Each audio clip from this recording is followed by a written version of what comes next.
Here we go, here we go, here we go, here we go. This is it. This is Top Flight Time Machine. I am Andy Hot Body Dawson. Pow, pow, pow. I'm Sam Nifty Delaney. So what? Welcome along. It's the Friday morning episode.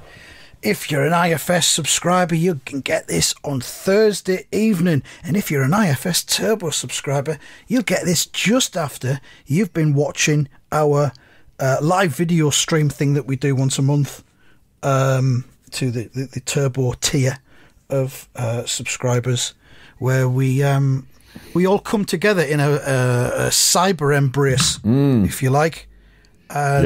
We take questions from the viewers, and some of them even join us on screen. We got the guitars out this time, as we often do. I got my bongos out last time. We often do a medley of Simon and Garfunkel hits. Yeah, for about the last 15 minutes. Yeah, of it, hello darkness, my old friend, all that sort of stuff. Are you going to Scarborough? We actually harmonise quite well. We do, surprisingly, because we're in different parts of the country. It does work. It does work a lot better than I thought it would. Parsley, sage, rosemary, and thyme. Yeah. Yeah. So there's that. Hopefully that'll have been enjoyable. We're recording this before we do the live video stream. Hopefully it worked out all right. No one was injured.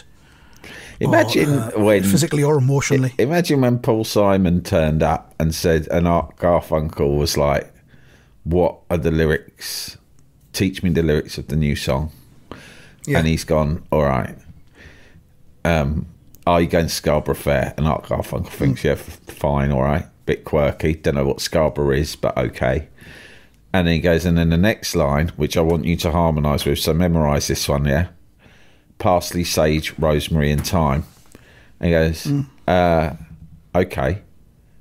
And Paul Simon's like, "What? You look a bit, what? Have you got a problem with that?" He goes, No, it's fine. No, say it. I could see that you looked a bit weird. What? And he goes, "Well, effectively, you're just reading out names of herbs. Some ingredients. Some herbs." He goes, "Yeah, that is exactly what I'm fucking doing. What's your problem with that?" He goes, "Well, it's the fucking 60s, mate. It's a bit fucking lazy, isn't Anything it?" goes. Lazy? Fuck me, that's rich coming from you, you gangly fucking cunt. You've been riding my coattails for fucking years, and you're calling me lazy. Mate, all I'm saying is, 1 minute you're talking about going to some fair in a place called Scarborough, then you're filling a gap by just like, what were you, just writing it in your kitchen? You looked at your fucking spice rack, parsley, sage, rosemary and thyme. This is a fucking joke, mate. Fuck this, I'm going off to write proper songs about fucking rabbits. Fucking songs with a bit of fucking heart, bit of fucking emotion, know what I mean? Some balls. Some fucking songs with a bit of fucking spunk in them. Fucking dead rabbits everywhere. Oh yeah, dead rabbits is it? Yeah, good fucking luck with that, you fucking weirdo. Bright eyes. Yeah, you haven't got the first fucking clue about the myxomatosis crisis in the fucking rabbit community, have you? No, because all you think about is your fucking self. And your fucking herbs. Yeah, fucking... Who uses fucking parsley... Who the fuck uses sage in their cooking anyway, you weird cunt? Put a bit of fucking sage in it. If any listeners are about to get in touch with us and let us know that Scarborough Fair is actually a traditional English folk song from the I think it's the 15th century. It's okay. We're aware of that. Well, you might not have been. No, I wasn't. And anyway, Art Garfunkel wasn't, and Paul Simon wouldn't have let on. He would have gone. Of course he would. He's gone. This new song, the one that you sent me the lyrics over for to learn. Yeah, what of it? Did you write that? Did you? And Paul Simon's gone. Yeah. What? Why? Did you like it? And he's going, yeah. And he goes, yeah, I wrote it. Yeah, why? I did. Yeah. What's with all the herbs? What do you mean? It's just that's part of what the song's about. I'm just expressing myself, aren't I? I was reading a book about Scarborough Fair, and that's what they used to sell there back in the 15th century. I was reading a book about herbs. Oh, were you? Yeah, I was actually. Quite interesting. Like, fuck you were. This is an old fucking folk song, you fucking lying little cunt. And I tell you, we're not going to, that means we're not going to make any money out of it. But it's out of license because it was written by some daft cunt, a fucking minstrel about 500 years ago. Oh, all right, fair enough then. Oh, in You're that going to case. split it with me, are you? No. I'm not going to split it with you, Art. No, You didn't because- come up with it. Yeah, you didn't come up with it. What do? You fucking stand there and do the high bits. And I'm starting to stood there and think said it's a lot of shit. I could easily have a career without the high bits anyway. Most people at our gigs say they prefer my bits. I'm mates with Chevy Chase. I'll be all right without you. Who told you that? It's not like I didn't do focus groups. It's just anecdotal. Oh, anecdotal. Let me guess, your mum. Yeah, well, my mum does prefer my bits. And she's pretty honest as well. She'd tell me if Usually. she didn't. So we do this song or not? Yeah, fucking whatever. Fuck it, I'll do Fucking it. fill the album on it. Fucking all bit of extra fucking polyfiller for this shit. Another fucking load of hackneyed old bollocks. Pays the bills though, doesn't it?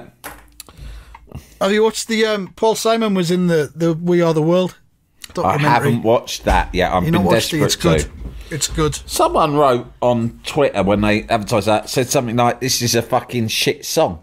I thought, no, it's not. It's a fucking blinding song. I fucking Do you love that think song. it is? I think it's shit. We are the world. Yeah, I fucking Yeah, love it, it's mate. shit. We are Do the you? people. Ba-da-da-da-ba-da. Yeah, mind you, I Nah, tell you what, I never think cared it's for it. better than fucking Band-Aid. No, it's not. Yeah, I do. I prefer it. No, massive schism here. No, I love it. that It's, one, it's like no. it's more sort of soft pop soul, whereas Band-Aid's a bit like, well, you know, mature. Fucking Michael Jackson and Lionel Richie and Quincy Jones made that. Fucking Bob Geldof and Mature made Feed the World. Yeah. Yeah, I know. It's mad, isn't it? No fucking Richie and Jackson. Well, the good thing that came out of me watching it is that I've got over my fear of Lionel Richie.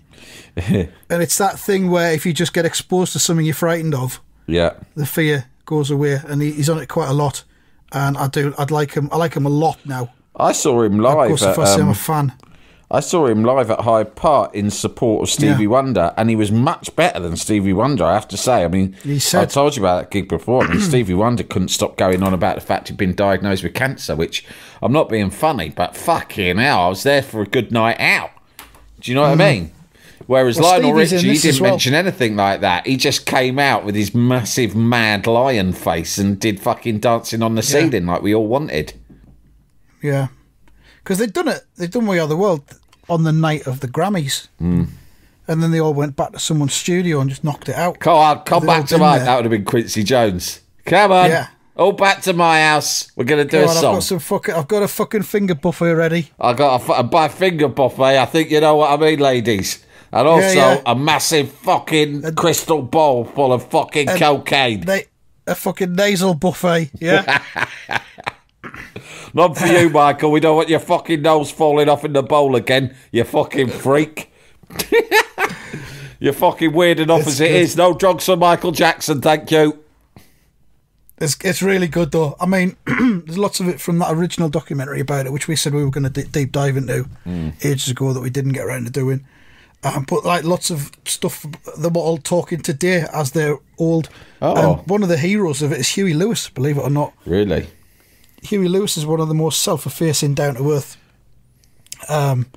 characters that are on it. Kenny Loggins as well. He's changed Is he? What's he look like? appearance-wise. But yeah, it's really good. It's on Netflix. Have a look. I'm a big Huey Lewis fan. I like him a lot. Bob Dylan was there, wasn't he? He looked fucking fuming. The Bob Dylan stuff's really weird, but it's also good. He's that, you know that bit where he's like just in the crowd and he's like nodding along and doesn't seem to know what's going Yeah. on. It's become like a meme Yeah. over the years. That bit of footage is where they're all recording, singing together, but in a certain key.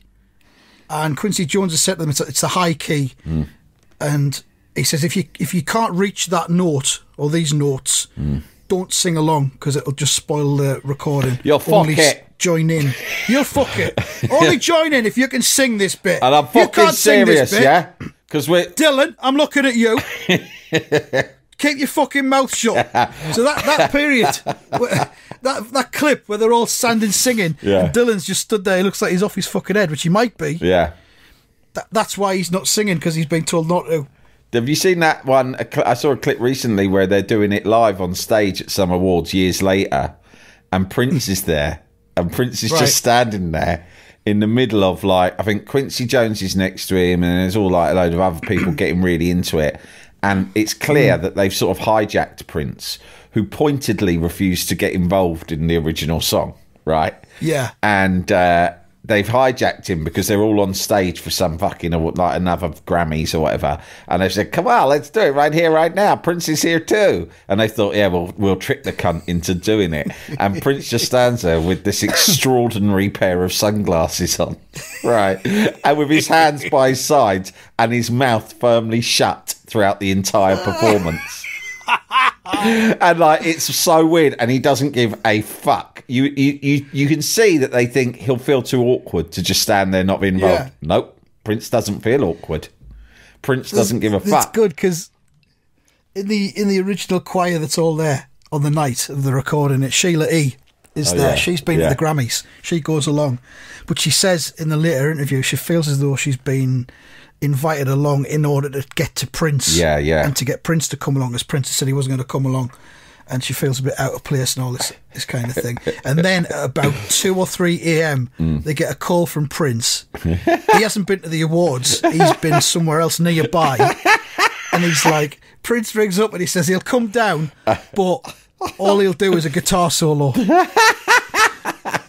And Quincy Jones kind of like talked to Lionel Richie and says, well, you know, it's not the kind of song that has a guitar solo in it. There's no room in it for a guitar solo. But we'd love you to come along and join in and sing a line. He's like, no, fuck off. Fuck that. No, guitar solo or nothing. Did you fucking hear what I said, Quincy Jones? Or are you fucking as deaf as you are stupid? I said quite clearly that I would come down, but I was only willing to do an absolutely fucking blinding guitar solo. It will be proper fuck. I tell you this, it'll be proper fucking twiddly diddly as well. I'm not fucking about. I'm in the mood. The mood has hit me. The mood has struck Prince to come and perform an extraordinary guitar solo. Take it or leave it. It's a one-time offer. I'm not going to do one of them those slow ones with all the sustained notes and everything. You know, the beginning of When Doves Cry, be like that times 20. It's going to blow. Take it or leave it. I tell you what, it'll blow your fucking bollocks off, son. Don't want it? Fine. Speaking of... I got other things to do. I'm away to fucking bang Susanna offs. TTFN, dickhead. Ding. Speaking of blow, there's a line over there for me. I need to go deal with it. TTFN. Oh, man. Yeah, that's I'll really definitely good. watch that. That sounds wicked. This is really good. Yeah. I'd also recommend Sunderland Till I Die, obviously. You've rewatched that. You watched it at the time, didn't you, obviously? I watched it. And now you've rewatched earlier in the week. Yeah. What? Which one? Sunderland Till I Die. No, I watched there's a new series out. Oh, there's a new series. Oh, I didn't know. I thought when you said you were watching it, I thought you were rewatching it or something. No, a new. It's only 3 parts. It just runs to about 2 hours, 10 minutes altogether. So what manager does it feature? It features Alex Neil. Oh, okay. It starts with the sacking of Lee Johnson. Yeah. After we got beat 6-0 at Bolton, and then Alex Neil takes over, and it goes right through to when we won the playoff final at Wembley under Alex Neil. And then he left, and then Mowbray came in. He left, and Tony Mowbray came in. So you're 2 managers down the line. By the time it took them to fucking edit that and get it out, you'd already been for another 2 managers. Unbelievable, isn't it? Since it all happened. Yeah. And he'll be out, and Ian Beale will be out the door probably before the end of the season. Let's be honest. We're back to kind of just another Lee Johnson type character now. Yeah. We've come full circle. Unbelievable. Silly club run by silly people. Yeah. Well, there you go. Yeah. Well, that's good. I just got round to starting Slow Horses last night, which you recommended ages ago, but I've only just got round to it, and I watched the first 3 episodes. Very good. Really enjoyed that. What else was I watching? Something that only lasts half an hour. Oh, fucking One Day. I don't know if you ever read that book, but I read the book and I loved it. Loads of people did. It's like, it's a very popular book, especially people of our generation. I've never read it, but I'm aware of its That was power. about 12 years ago or something. It came out. Really good. Yeah. Like everyone who read it, I got all nostalgic, cried, constantly tried to engage my good wife in conversation about how it made me feel so warm and romantic towards her. She wasn't interested. Get off! Get off, you fucking filthy rotter. Right? I don't think it's every other Thursday right now, is it? Well, no, fuck off. Anyway, yeah, so then I watched the film. That was pretty average. And now everyone's going on about the TV show. And by now I'm just like, I'm fucking one dayed out. And also, having recently watched that fucking daft nonsense, Saltburn,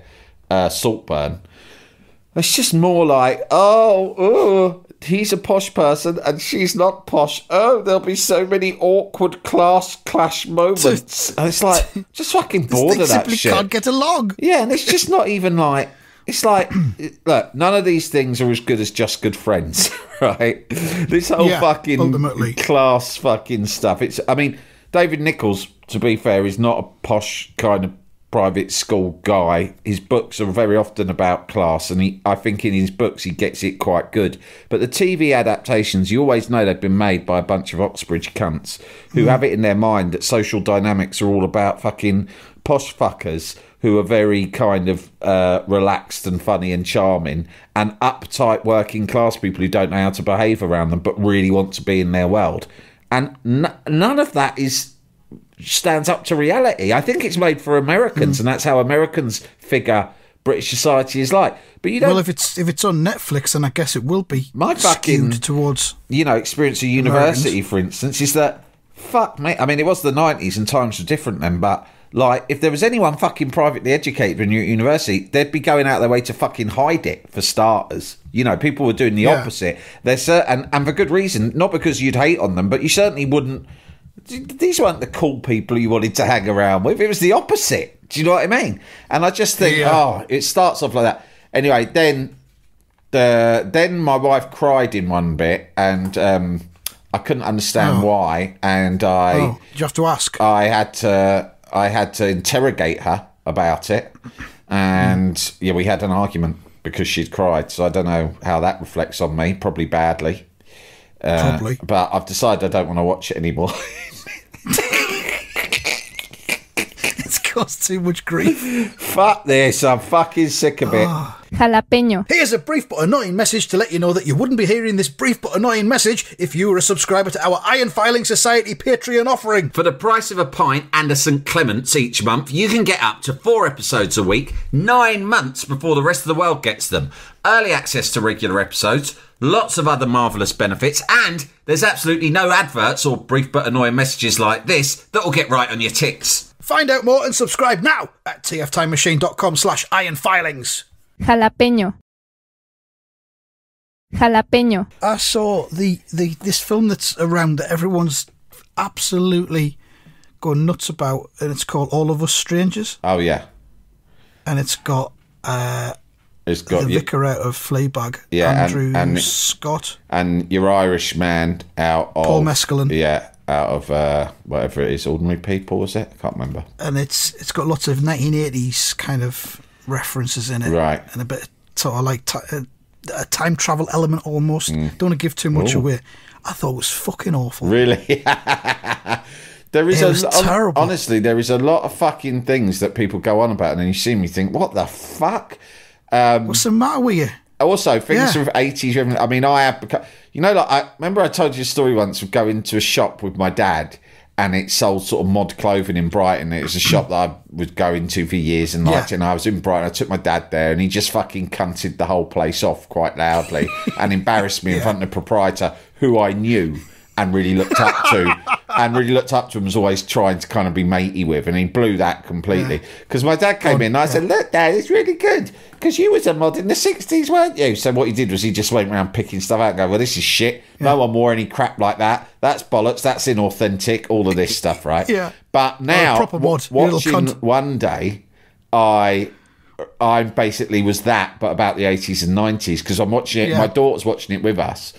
And one good thing about One Day is the fucking soundtrack is unbelievably strong. Like, It's wonderful. Right. It's fucking a wonderful soundtrack. But you know, like the premise of One Day is it's the same day every year across 20 years, right? So, and I thought when it started, I can't remember what song they play in the first episode's 1988.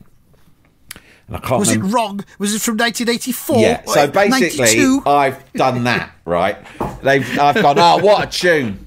Then another one comes on, I go, oh, fucking banger, to my wife. She's like, oh, yeah, this is great. And our daughter's there, she's 16, she's like, all right, fine, but can you stop doing this about every song? It's irritating me. I go, all right. And then the episode set in 1990 starts, right? And they open it with Back to Life by Soul to Soul. Well, I flipped, haven't I? I've gone, what? 1990? That fucking album came out in 1988. What the fuck are they doing? They ain't got a fucking clue. Everyone knows when fucking Club Classics Volume 1 came out. But was it not? Was it on the radio? Like from? I don't know. But this is another reason why I'm not watching it, because I thought, oh God, I'm an annoying cunt. Like, who gives a fuck? I'd be annoyed if it was a song from 1993 that started in 1990. That'd be unforgivable. That would be unforgivable. Yeah. So All of Us Strangers, the soundtrack is the best thing about it. The soundtrack's really good. Yeah, soundtrack. But it's just it pushes certain emotional buttons, and it's so blatant about it. Right. And it's like you watch it and going, this is the bit where I'm supposed to cry now, or supposed to feel really sad, or supposed to feel this, or supposed to feel that. And there's no subtlety about any of it. It's like being hit over the fucking head with an emotional stick. Well, and it's just... Yeah, fuck all these new things. I'm just going to watch Rocky 1 tonight. Carl Weathers died about 2 weeks ago, and I've been meaning to watch Rocky 1 ever since. And my son's never seen Rocky 1, or Johnny 1, as he would have called it. And in fact, I think it was bold of them to give it the title Rocky 1 as well. Yeah, it was, even but though they just fucking... didn't know they were going to that get a sequel. confident, especially in an era where sequels weren't popular either. They hadn't really started. Anyway... So I said to my son, look, Carl Weathers is dead in real life. Now, you might remember many years ago I told the story of how I tried to show my son Rocky 4, but he was way too young. He got quite into it, and then Carl Weathers comes on and performs what is not only my favourite cinematic moment of all time, it's also, I think, the greatest sporting moment of all time, which is Apollo Creed's ring walk for his exhibition fight against Ivan Drago, where he comes on to Living in America and starts dressed as Uncle Sam and dances with James Brown. It's just the best thing ever, right? It's right up there in my moments in life with the dentist chair incident in Euro 96. This is not a popular view, but Living in America is one of James Brown's greatest songs. Yeah, it's a fucking absolutely extraordinary song. And that whole performance, right? Yeah. By Carl Weathers and fucking... I mean, everything. They got the dancers and Sylvester Stallone. So he's like, Johnny's like supposed to be, oh, what the fuck is this? This is really weird, right? And it's just fucking hilarious. And then, like, Rocky 4 is a fucking... people talk about it and they think I'm maybe being tongue-in-cheek or ironic, but for that is, like, just pure cinema. I remember seeing that in cinema with my mother when it came out, and, like, from head to toe I was tingling, and I still get that way now. But then for that scene to end... And in the next scene, Apollo Creed gets killed.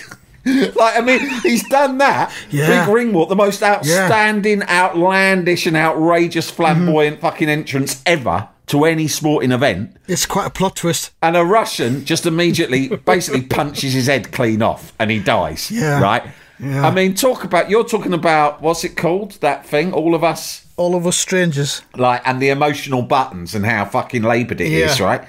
Fucking Rocky 4, there was nothing laboured about that. That was absolute roller coaster you were put on, and no one saw it coming.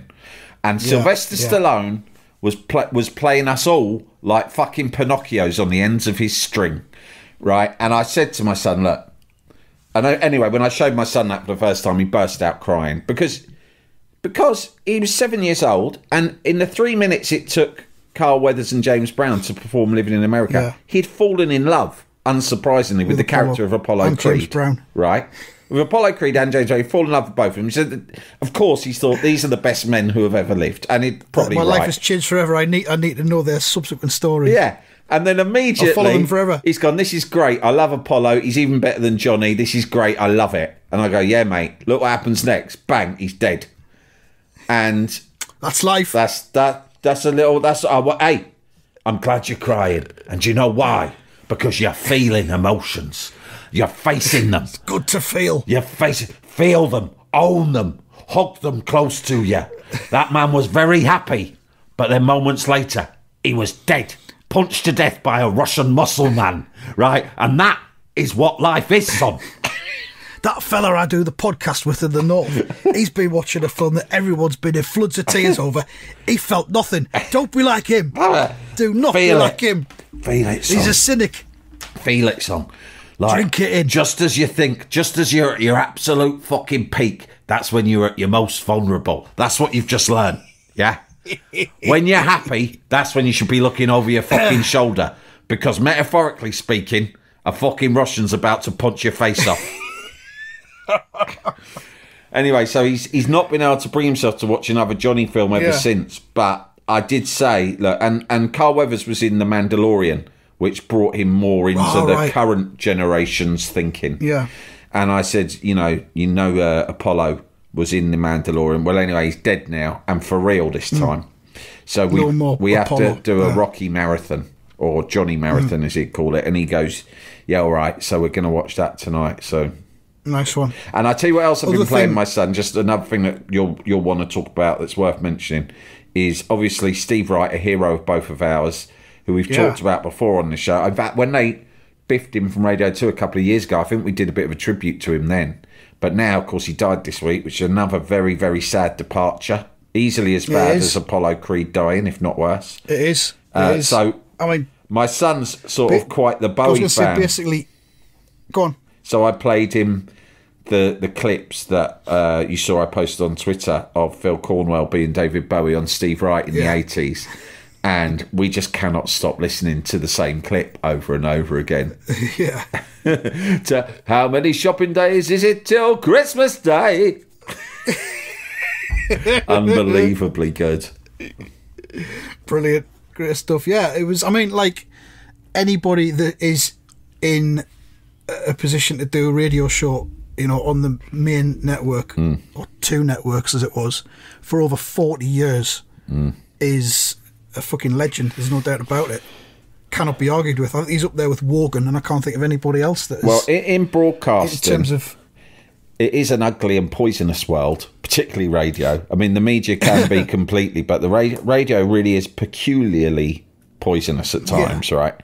And you will very rarely find anyone's got, even the ones who are very talented and are widely regarded as being very good at their craft, people will still say, yeah, but he's a genius, but he's a complete cunt, or he did this to me, or he did that, or whatever. Steve Wright, fucking hell. Not only is he widely regarded as number one, the best ever, right? And all the other DJs who are respected all point to him, like you'd see them like Danny Baker and whoever all going on Twitter and saying he was the main man. But also, like, I never heard anyone call him a cunt, either publicly or behind the scenes. I know lots of people who work in radio. No guy used to be his producer. And everyone's just like, just like the nicest guy he could meet. I went on his show once to promote a book, and I was only in the studio for about 25 minutes, and it was one of the best laughs I've fucking had. Yeah. I mean, he was immersed in radio. He would go in at 9 a.m. ahead of starting a 2 p.m. show, and he'd do 5 hours of preparation each day, which is why the show sounded as great as it was. Makes you think, doesn't it, Andy? But he used there's something there, yeah. I did give it a bit of thought for a second, and I thought, we're doing all right. Let's just keep doing what we're doing. And he used to, but he said he used to like just surf the dials and listen to everybody, and he'd ring everybody up. Wow. And give them tips and advice and stuff like that. Wow. Yeah. I mean, I've seen radio presenters on my Twitter feed who I follow. I mean, I saw a thing that Chris Morris did a tribute to him, and then right through to people who work occasionally on local radio and don't have a regular slot, who were also in his circle of influence kind of thing. And he'd just ring them up out of the blue and just say, I like that thing you did today, that was really good. Wow. And I don't think he'd like criticise them, it would always be constructive. Yeah. It was never kind of, you shouldn't maybe have done that or think differently about how you do that, but it was always... And Chris Morrill said he would never say hello. Right. He'd leave him answer phone messages, and he'd press his answer phone thing, and he'd just say, "Yeah, that thing you did this morning, yeah, I thought that was really good." What a legend. And then he'd hang up.